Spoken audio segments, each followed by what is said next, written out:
أعوذ بالله من الشيطان الرجيم بسم الله الرحمن الرحيم السلام عليكم ورحمة الله وبركاته الحمد لله رب العالمين والصلاة والسلام على أشرف الأنبياء والمرسلين وعلى آله وصحبه أجمعين سبحانك لا علم لنا إلا ما علمتنا إنك أنت العليم الحكيم رب اشرح لي صدري ويسر لي أمري واحلل عقدة من لساني يفقه قولي أما بعد فيا عباد الله اتقوا الله أوصيكم وإياي بتقوى الله فقد فاز المتقون قال الله سبحانه وتعالى في كتابه الكريم أعوذ بالله من الشيطان الرجيم بسم الله الرحمن الرحيم يا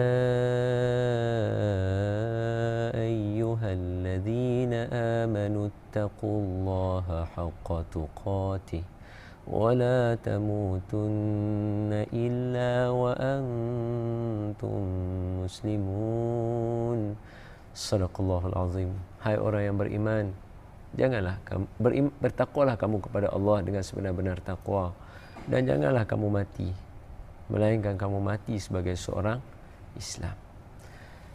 Sidang penonton yang saya kasih, alhamdulillah bertemu kita lagi dalam slot muhasabah diri untuk kita sama-sama menunaikan tanggungjawab kita sebagai seorang hamba Allah, iaitu memuhasabah diri kita, menghisap diri kita, menghitung diri kita, yang mana yang baik teruskan, ahlan wa sahlan, faddal, silakan.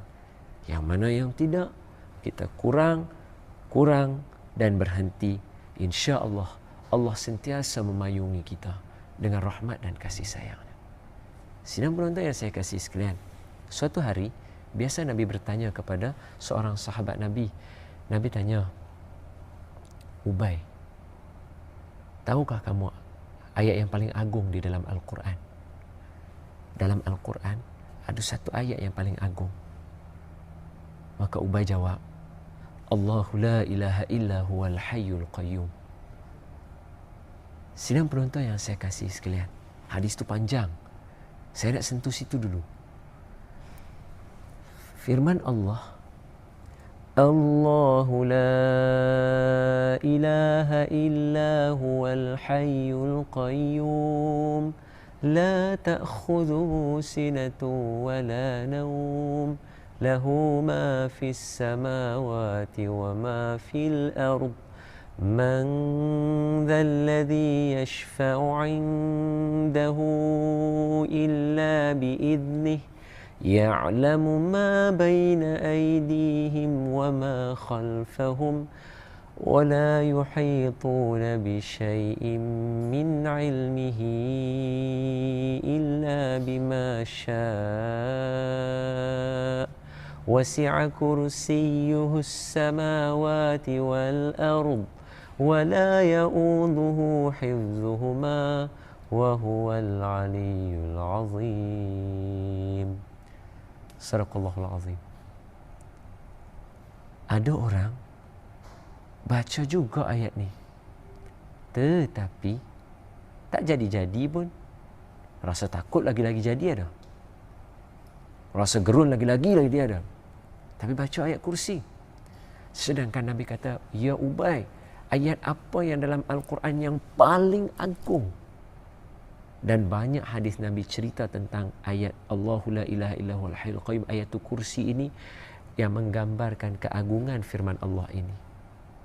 Tapi ramai juga di kalangan kita yang baca, tetapi tak jadi apa-apa. Syaitan lagi-lagi rasuk dalam hati, lagi-lagi datang masa malam, lagi-lagi datang bila sunyi, lagi-lagi kita takut. Kenapa? Orang lain pun baca juga, Tok Syekh pun baca juga, guru-guru baca juga, alim ulama baca juga. Tapi senang je untuk mengusir, untuk mendinding, untuk memelihara diri kita dengan ayat-ayat itu. Kenapa agaknya? Nah, ini yang saya nak ajak kita bermuhasabah. Bukan nak cerita kata kita baca ni untuk elakkan hantu, tidak. Perkara yang sama, saya nak kita semua aplikasikan apa yang saya nak sebut untuk muhasabah diri kita, kita aplikasikan dalam kehidupan kita seharian. Membaca Al-Quran mestilah dengan bertajwid, walau dalam keadaan takut. Bagaimana bagaimana Sayyidina Umar radhiyallahu anhu bila dengar surah Taha yang 5 ayat itu, daripada ayat 1 sehingga 5, ini untuk siapa sahaja baca ayat ini untuk lembutkan hati. Ibu bapa baca untuk tiupkan di ubun-ubun anak, mudah-mudahan anak itu menjadi anak yang soleh dan solehah. Dan untuk siapa-siapa sahaja, tiupkan di dalam air, boleh minum.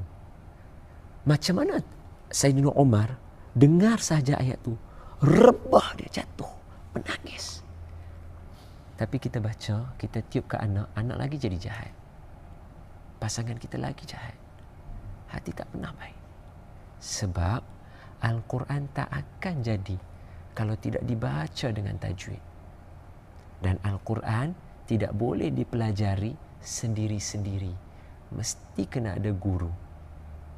Jadi, amalkan ayatul kursi dalam kehidupan sebagai pendinding untuk jauhkan diri kita terutamanya daripada fitnah zaman sekarang ini. Sebab dalam firman Allah tu, Allah kata apa?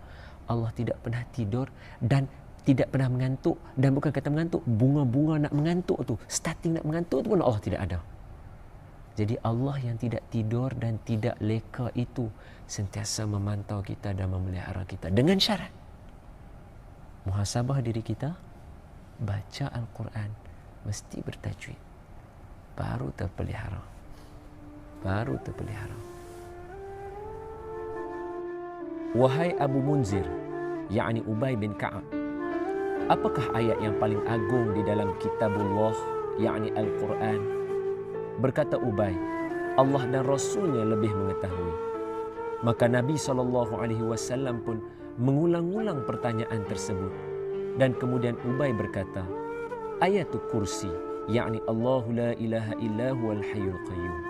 Maka Nabi SAW menepuk dada Ubay sambil berkata, kamu akan dilelahkan, yakni disibukkan oleh ilmu, wahai Abu Munzir.